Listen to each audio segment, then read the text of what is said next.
என்னங்க நந்தினி இப்படி எல்லாத்தையும் புட்டு புட்டு வச்சுட்டு போறா? வீணா சாவோட முடிய போறது இல்லைன்னு வேற சொல்லிட்டு போறா. நடக்கிற ஒவ்வொன்னையும் பார்த்தா ரொம்ப பயமா இருக்குங்க. நெஞ்செல்லாம் அடைக்குதுங்க. அந்த நந்தினி காட்டுற பூச்சாண்டிக்கெல்லாம் பயப்படுவியா? எதையாவது சொல்லி நம்மள மிரட்டுறதையே ஒரு வழக்கமா வச்சிருக்க அவ. அந்த நந்தினியை விட்டு தள்ளுங்க. அசோக் தேவா முன்னாடி அவ அப்படி சொல்லவும் அவங்க முகம் போன போக்க பார்க்கணுமே. அவங்களுக்கு நம்ம மேல சந்தேகம் வந்துருச்சுன்னா அவ்வளவுதாங்க. அதெல்லாம் நினைச்சாலே பயமா இருக்குங்க.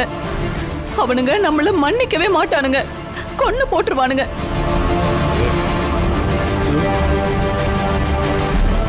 ஆமா பெரியவரே, வீணாவை நினைச்சு தேவா எவ்வளவு கோபமா பேசினான்னு பாத்தீங்கல்ல.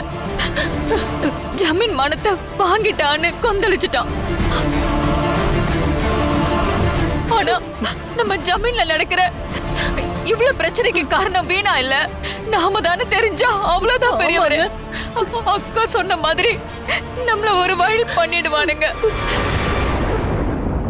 ஆமாண்ணே, ஏற்கனவே நான் எப்படி அந்த காட்டுக்குள்ள போனேன்னு சந்தேகத்தை கலப்பினான். மாயாவோட பூஜையில உட்கார்ந்த வரைக்கும் எனக்கு ஞாபகத்துல இருக்குன்னு சொன்னான். அந்த பூஜையால தான் அவன் மயங்கி மாயா காட்டுக்கு கூட்டிட்டு போனான்னு தெரிஞ்சது.